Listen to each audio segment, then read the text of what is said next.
Happy Friday. How's everyone doing today? All right, so we're going to get right into the info today. Thank you so much for joining me to explore caregiver martyr syndrome. I think this is a topic that you all are going to find useful. At least that's my hope. We're going to go over some things today that may be new to you, maybe something you've already thought about or had experience with, but this is going to be a very general overview. And so if you want more information, I encourage you to, do your own research, ask your doctor, even call me, talk to me about it a little bit more if you want to. But before we get started, I just want to invite everyone to add your email address into the chat. This is a way that I can send you the post survey. So the post survey is optional, but it does give me or gives you the opportunity to tell me what you'd like to see in trainings coming up, and also give me your feedback on the information I presented for you today, because it does help me improve, and it does give me the opportunity to curate more information for you that you guys will find helpful as you go through your caregiving journey, okay?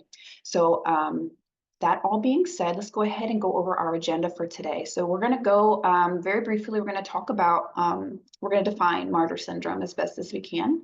And then we're going to do some comparisons. So there's a lot of things that have a lot of similar traits as martyr syndrome. And I think it's a good idea for us to get to define those things and go through those traits. And you'll see there will be a lot of overlap, but I think it's important to know the differences, so that way we don't start to self-identify or identify someone else with something that maybe it's something else. I just kind of want to give it a little bit of clarification.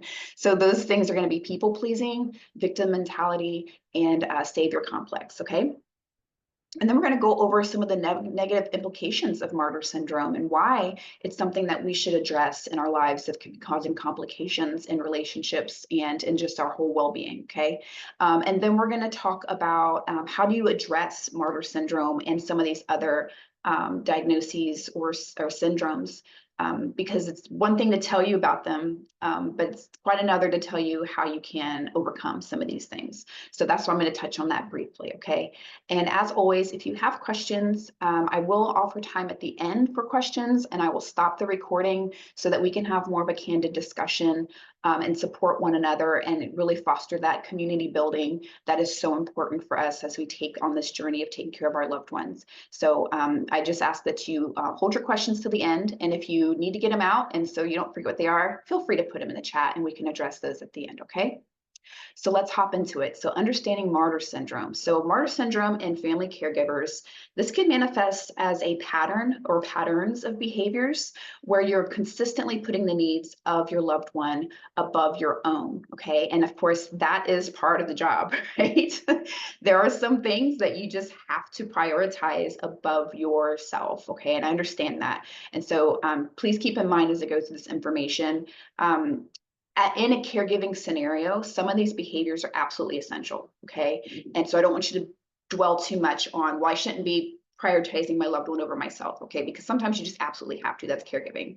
But we're gonna see as we get into this, some of these behaviors can become detrimental and actually have a negative impact on your relationship with others and with the one you're taking care of. And so just keep that in mind as I go through this information. But when you're putting your loved one's needs above your own at the detriment to yourself, okay, that's that pattern of behavior that becomes maladaptive, okay? So that will lead to feelings of resentment, burnout, and a sense of being taken for granted. And I think all of us can, what's the word I'm looking for? Relate, there we go. A lot of us can relate to that because it is just part of the job sometimes, right? But caregivers with martyr syndrome, you might have difficulty setting boundaries with people, and maybe you feel guilty when you prioritize your own needs, right? So it's important for you to recognize the patterns and seek support, okay? So that's going to ensure that you're caring for yourself while you're taking care of somebody else, which you know is just the running theme of most of these trainings, right? Just make sure you are filling your cup as you are taking care of someone that you love. And I love a quote I heard years ago, and I can't even tell you who I could attribute it to, but it says that we're supposed to be a living sacrifice, not a burnt offering. Okay, and that kind of leans back into some spiritual beliefs or faith-based beliefs. So that's a reference in those that terminology. But basically saying there's nothing wrong with giving, right? There's nothing wrong with taking care of somebody, but you just have to make sure you're not doing it to where you are burning yourself down and getting burnt out and being overwhelmed and running yourself into the dirt in the process. Okay. So what are some symptoms of martyr syndrome? So we're going to go over some of these, and of course this isn't end all be all list, but these are just some common things that you can notice if you are experiencing martyr syndrome. So maybe you believe that you're the only one who can properly care for your loved one. Okay, and that may be true, right? Maybe you are the only option. Okay, but if you think that you can only be the one to do it, you're more likely to reject help when it's offered. Okay. Isolation. So maybe you're isolating yourself and your loved one from people who could help, right? So maybe the opportunities aren't coming up because you're not making yourself accessible to people who could possibly help you. Sacrifice. So you sacrifice your own needs and well-being for your loved one. And again, this is necessary sometimes, right? But it doesn't have to be 100% of the time.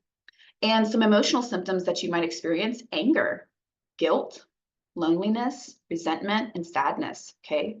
Again, these are kind of par for the course for burnout, right? Some physical symptoms you may experience: excessive fatigue, headaches, muscle tension, stomach problems. Okay, just to name a few. These are signs that you're overworking yourself, right? And some psychological symptoms. So maybe you experience anxiety and depression as a result of always giving and never filling your cup. Okay. So some signs of martyr syndrome. These are, again, not exhaustive, but they include feeling punished for trying to help, feeling like nothing you do is right, always seeming to be suffering, right? You're always in this space where you just can't get a relief from that. You're doing things for people even though you don't feel appreciated, right? And regularly accepting responsibilities that aren't necessarily required of you, right? So maybe you're overdoing it in ways that you don't really need to, okay? So again, those are just some symptoms. So now we're going to get into these comparisons here. So martyr complex versus people-pleasing behavior. So they do share some traits, but there are some key differences between the two. So with martyr syndrome, you maybe feel like you have no choice but to serve other people, even at your own expense. Now, again, this can happen to people who are not caregivers, okay? So some of these symptoms maybe are more applicable to people who aren't, because as a caregiver, obviously, you're going to be, maybe you don't have a choice, right? Maybe you have to be where you are because nobody else has stepped up, okay? So I do understand that, but just keep in mind, this is kind of overarching for everyone, not just necessarily caregivers. But it's feeling like you have no choice to serve other people, even at your own expense, okay? And maybe you feel helpless and like a victim to other people's demands, whether that's family members or the loved one you're taking care of. Maybe you have unrealistic values and you lack self-care. And maybe you do everything by yourself, right? Nobody helps you. You don't let other people help you, okay? And people pleasing may put other people's needs before your own, and they may end up feeling resentful due to their own unmet needs, right? So again, that's kind of similar, right? Maybe you have poor boundaries and you struggle to say no, and maybe you need approval from people, right? And you may also lie to yourself about what's important to you and what will make you happy, okay? And it's important to recognize that both people pleasers and people with martyr syndrome have strong desire to help other people, right? But it's often at a detriment to their own well-being. And that's the key here, right? It's not that you're altruistic and it's not that you're kind and it's not that you're caring. Those aren't bad things. But it's if you're doing this as to where you're hurting yourself in the process, okay? That's when it becomes a problem. Let's see here. So, sorry, people pleasers will often seek validation and approval from others and constantly say yes to requests to avoid conflict. While those with martyr syndrome, you may actively seek out suffering and self-sacrificing opportunity as a way to feel virtuous, okay, or morally superior to people. But both behaviors can be detrimental to your mental health, to your emotional health, and even your physical health sometime, right? So it's really important for you, if you're exhibiting these traits, to prioritize your well-being and establish those healthy boundaries, okay? So now we're going to switch into victim mentality, okay? So a person with victim mentality, you might perceive yourself as having no control over the negative events that are happening in your life, and maybe you blame other people for your circumstances. And on the other hand, people with martyr syndrome, they may seek praise through serving others and may exhibit self-sacrificing nature. So victim mentality is the choice to remain stuck in a mindset where you believe you have no power, you have no control, and you have no responsibility for the outcome of your life, okay? So that mindset is going to distort your perspective, right? And it's going to make you feel like the odds are always against you, or the world is conspiring to prevent you from succeeding. And so that's detrimental to your mental health, and it prevents you from achieving your goals, okay? But I do want to clarify, there is a difference between being a victim of something and having a victim mentality, okay? So the key distinction lies in the ability to assign responsibility appropriately, right? So when someone has a victim mentality, they're often going to refuse to take any responsibility for their part in a problem. And they're going to attribute everything as somebody else's fault without acknowledging their own role in that situation, okay? But on the other hand, being a victim of something usually involves a clear violation of a boundary. And it's important to note that situations like abuse or sexual assault or something like that, that's never the fault of the victim. So that's not what I'm saying here. There's got to be a line drawn where there's a consistent pattern of someone being unable to take accountability for their actions, okay? So if you can pinpoint a specific event that's contributing to those feelings of resentment or hurt, that's likely an appropriate response, right? I'm feeling this way because you did this, okay? And that's appropriate. However, if it's like global perception, right? Everything, always, everyone is against you, okay? That's more likely the victim mentality, okay? So I don't want you to think that you don't have a right to feel like a victim sometimes, because sometimes we are, right? Sometimes we are victimized and we don't have control. But what I'm saying with the victim mentality is that everything is filtered through that idea that I'm a victim. Everyone's against me. This is not going to work out in my favor, right? And then you don't take accountability for your own role in whatever the scenario is. So that's the key difference, okay?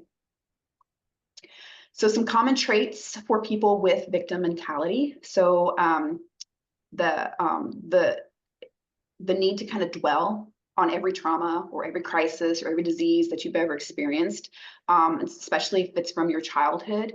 You're often gonna believe that society is against you, and that you're just kind of passively accepting your fate as perpetual victims, right? And that's a way of coping with your problems, right? Saying that I can't help this, that the world is against me, right? So here's some common traits. You refuse to take responsibility for dealing with your problems, okay? Never accepting blame for those problems either. And again, sometimes you're not to blame, but sometimes you are, okay? So I just think this is the mentality, not actual victimization, okay? Maybe you're always finding reasons why suggested solutions won't work, right? And we can easily fall into that, especially if we're in a low mood or if we're feeling kind of bogged down, maybe with sadness or depression, right? It can be very difficult to kind of broaden our view, right? It can be very a narrow view in those spaces. So if someone says, well, have you tried this, right? Maybe it's a perfectly acceptable option, but you're just like, no, that's not going to work. It's not going to work, right? You're just in your feelings, okay? Holding grudges, never forgiving, or struggling to move on from something, okay? Being rarely assertive and find it hard to express your needs, okay?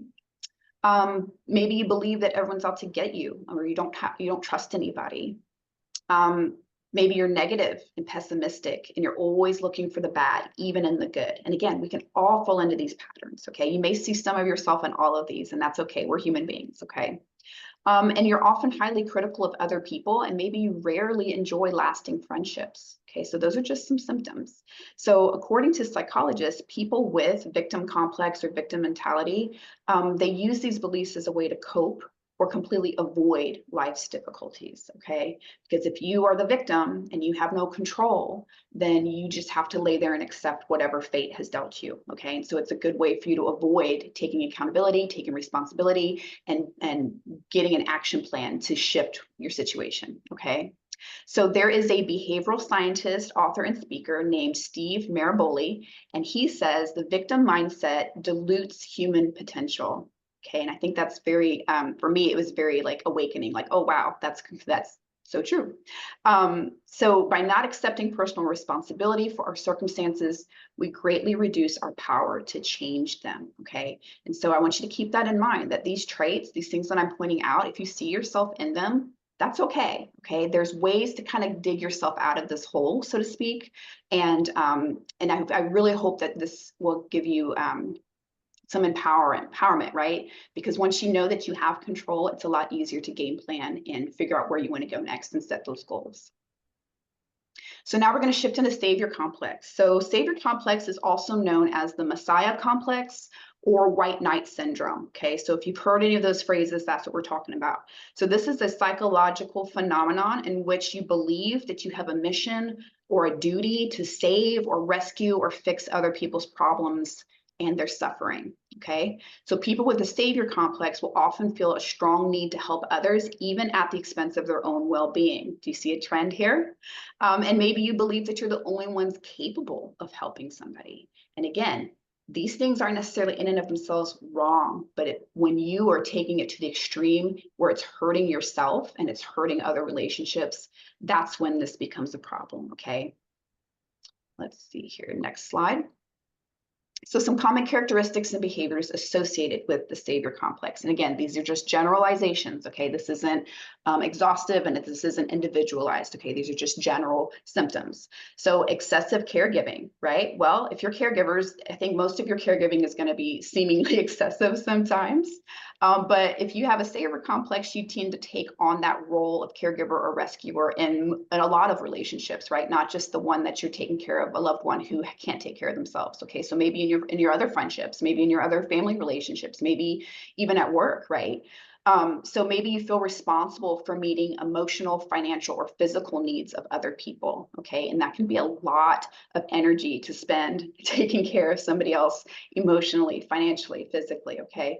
And of course, again, sometimes that's necessary, okay? But you don't necessarily have to be responsible for other people's emotions or other people's feelings, okay? Because that's their responsibility.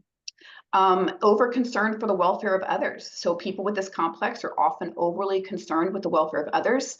And again, at the expense and disregard of your own needs, okay? It's not wrong to be concerned for other people. It's just when you start burning yourself to the ground in order to meet those needs of others, that's when it becomes unsustainable for you, okay? So selfless concern or welfare and happiness for others, that's positive qualities, right? We want to be that way. But when the scales tip beyond a healthy concern, it can become negative and self-deprecating, okay? So other people are viewed as more important than you rather than equal to you, okay? So it's kind of like you're putting yourself down a level and putting everybody up, okay? And that's when it becomes not sustainable, right? Because you're not even going to address your own needs in that headspace, right? Because it's all about other people. The need for validation. So people with this complex will often seek validation and self-worth through their helping behaviors. Okay, so if they're not helping somebody, they don't feel like they're doing anything right, or they don't feel like they're doing well. Okay, or their sense of self and self-esteem is tied up in who they can help and who they can assist. Okay, and you may even feel a sense of superiority or self-importance because you see yourself as the only one who can save somebody. Okay. Difficulty setting boundaries. So if you have a savior complex, maybe you struggle with this, setting healthy boundaries in your relationships. You can become enmeshed in the problems of other people or the lives of other people, and that will lead you to emotional exhaustion, okay? I think sometimes we forget that we can get exhausted from being emotionally available to other people and helping them bear the emotional weight. Okay, we know we get tired from physical activity, right? We get tired from running, we get tired from lifting weights, we get tired from working and standing all day. But the energy we put out into the world mentally, that can lead you to a lot of exhaustion as well. And emotional exhaustion can lead you to that compassion fatigue that we've talked about before. Neglecting of self, okay? So focusing on helping others, that can lead to neglecting your own needs. That's the theme of this presentation, okay? So that's both physical and emotional needs. So again, that can result in burnout, resentment, and even a sense of emptiness, right? You are often finding yourself in a rescuer or victim dynamic. So you may unconsciously seek out people who you perceive as helpless or in need of rescue. So this could be something that a pattern that has been in your life even before you took on the caregiving role, right? So maybe you've just kind of always been that person to say, well, I'm going to look for the underdog and I'm going to help them. Okay. Again, that's not wrong. Okay. That's not bad. But being mindful of how much you're putting into something is always going to keep you in balance. Okay. So you don't want to be so over involved with somebody else's situation that you neglect your own. Okay. So this pattern can create codependency in relationships. Okay. Overcommitment. So maybe you're often overcommitting yourself, taking care or taking on more responsibility than you can handle. Okay. And again, in caregiving, that might just be it, right? This might all be too much for you. Okay. But it's when you don't accept help, you don't ask for help, you're just going to push through and burn yourself to the ground. That's when it becomes a problem. Okay. And that's going to lead you to stress and actually the reduced ability to take care of somebody effectively, right? And then finally, having difficulty accepting help, which I think is a hallmark of all of these syndromes and complexes we're going to talk about. So ironically, if you have a savior complex, you may have a hard time accepting help or support from other people because you see yourself as the primary or only caregiver or rescuer, okay? So it has to be you. It cannot be anybody else, okay? That's where it becomes a little bit, right, problematic. So what are some other actions and reactions that you might have if you have savior complex? So you feel like other people's happiness or unhappiness is your fault. Okay, that goes into that emotional responsibility, right? You're responsible for somebody else's emotions. Maybe someone isn't showing their appreciation for you and what you've done, and so you start to get resentful or feeling frustrated, right? You protect or shield others from the consequences of their actions. Okay. And I've seen this a lot in my own life, something I've had to check myself on. And so it is, at least in my opinion, it's fairly common that we do that, right? Especially if it's somebody that we really love and care about. Like we want to stand up for somebody else, right? We want to take care of them. However, consequences serve a purpose. Okay. And so sometimes when you shield somebody from a consequence, you're hindering their growth. Okay. And you draw your self-worth and your value exclusively or excessively from your ability to help someone else. So that's kind of like if I'm not helping, if I'm not pouring myself into somebody else, I have no value, I have no worth. Okay. And that again is not sustainable. Okay. So what are some negative implications? I know I'm going through this pretty quickly, but I think it's important to have time for a conversation afterward. So Martyr syndrome. People with Martyr syndrome will often put the needs of others before their own, right? To an unhealthy extent. And that is going to lead to burnout and resentment again. So self-sacrificing behavior may garner sympathy initially, right? People, oh, you're doing such a good job. I can't believe you're doing this. You're so strong, right? But over time, that can result in strained relationships because others may feel guilty or frustrated by the martyr's need to always be the giver, okay? Again, it's that imbalance, right? People can sense imbalance and it makes people uncomfortable and makes people want to withdraw. Okay, so balance is the key here. Victim mentality. So victim mentality can trap you in a cycle of negativity, right? Where you perceive yourself as powerless or you're always blaming external circumstances for your hardships.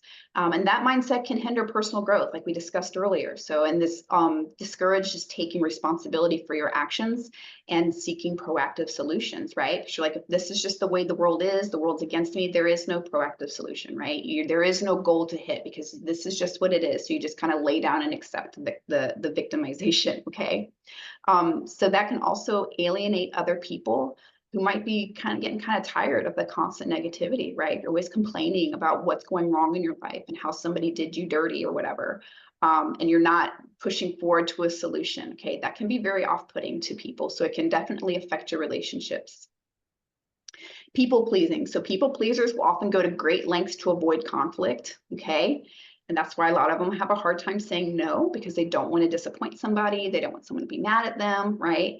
And so you're looking for that approval from other people, sacrificing your own needs and desires in the process. So that behavior can lead to a loss of your identity, right? Who am I, right? Because you are neglecting your own values and your own goals to meet the needs and goals of somebody else, okay? So additionally, that can create unbalanced relationships where people pleasers are taken advantage of and they don't feel truly valued, right? So as I'm doing all this work, I'm pouring into somebody and they're walking all over me, right? That's going to be a pattern that you can find in your life, especially if you have a really hard time saying no, even when you don't have the reserves to do whatever that task is, right? You're just like, I'll do it because I can't say no, okay?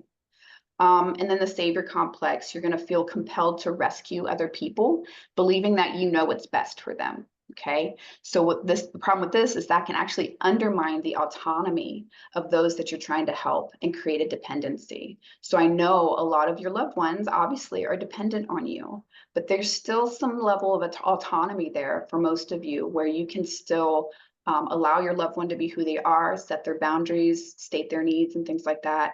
And you don't have to be like, well, I know it's good for you and I'm going to do it this way, even though you told me this, right? Because you think your way is the best way, your way is the only way. Okay, so you can really kind of offset somebody's sense of autonomy in that way. Let's see. And this can also lead to frustration and disappointed when someone who you're trying to quote unquote rescue are not conforming to your expectations or when they're not appreciating your effort. Okay, so again, that's going to just really cause a lot of some of these negative energies or negative emotions to kind of start to fester inside. So when you address these tendencies, it's going to require some self-awareness, right? It's going to require setting healthy boundaries. So I encourage you to take a balanced approach to your relationships and respect the autonomy and needs of all people involved, including yourself, okay? Because you have needs also. So what is the impact on personal well-being and relationships? So Martyr syndrome is self-imposed suffering, okay? And that's going to lead you to chronic stress. That's going to lead to anxiety. That can lead to depression, okay? Because you're constantly neglecting yourself and you're not involving or you're not participating in any self-care activities. That can weaken your immune system, right? You're not getting sleep. You're not getting rest you need. You're not eating nutritious food because you're just go, go, go, doing all the time, right? And that's going to increase your vulnerability to illnesses, okay? The victim mentality, that mindset can lead to feelings of hopelessness and helplessness, okay? And if you've been to some of my trainings about depression and suicide, like those are key words that people use when they're depressed or when they're feeling suicidal. I feel hopeless, I feel helpless, okay? So that can definitely contribute to feelings of depression and anxiety. And it can also hinder your personal growth and your development because you might struggle to take responsibility for your own actions and your own decisions, okay? People-pleasing behaviors can lead to a loss of personal identity, right? Because you're always doing for others what others want. You're not even addressing your own needs and your desires, okay? Maybe you're suppressing your true feelings and your true desires. And over time, that's going to result in low self-esteem, resentment again, right? Burnout again.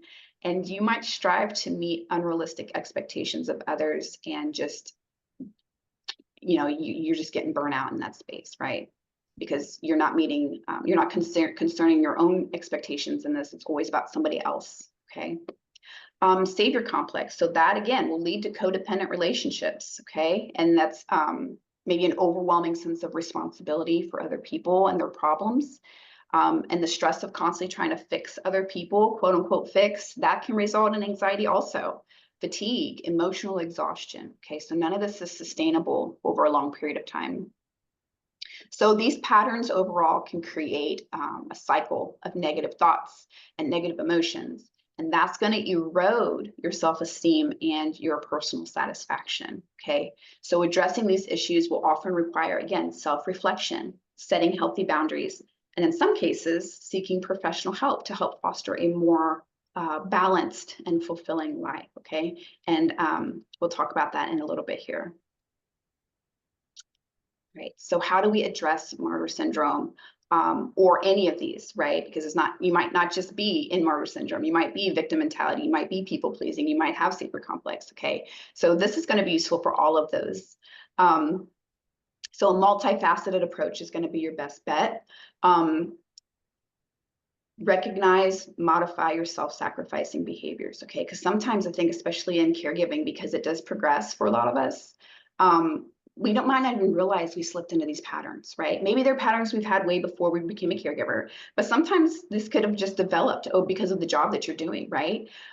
So it's key to be self-aware. It's key to be self-reflective and find out what are what behaviors are appropriate and necessary for my caregiving role, and which ones are overkill, right? Which ones are leaving me depleted at the end of every day, okay?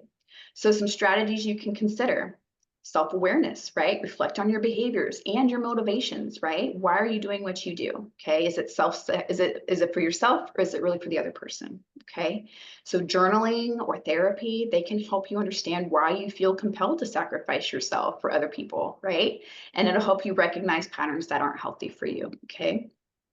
Setting healthy boundaries, right? It's important to establish clear boundaries, okay? So again, boundaries are where do I end and where do you begin, okay? You don't want to be enmeshed with somebody. You don't want it to be like you're just a conglomerate of you and your loved one, right? You're still individual people, even though you rely on each other, or your loved one relies on you the way that they do. They are still their own individual person, and you are your own individual person, okay? So setting those boundaries can be very helpful for you. People with Martyr syndrome will often feel guilty for saying no, and I think that's true for people pleasers as well. But learning to set limits, that is crucial for your well-being, okay? Prioritizing self-care. So it is important to realize that self-care is not a luxury. It is absolutely necessary, okay? So activities that promote your mental and physical health, like exercise, personal hobbies, regular relaxation, right? Chase your delight. What are you finding joy in? Okay, find time for those things. Develop assertiveness skills, right? So learn to express your needs and desires openly and confidently, okay? Assertiveness training can empower you to communicate more effectively without feeling guilty or selfish, okay? Because there's nothing wrong with having needs and wanting them to be met, okay? Or taking time to meet your own needs, okay? There's nothing wrong with that. It's absolutely necessary. Again, seeking professional help. So therapy can be beneficial in addressing some of these underlying issues, okay? And some of these patterns.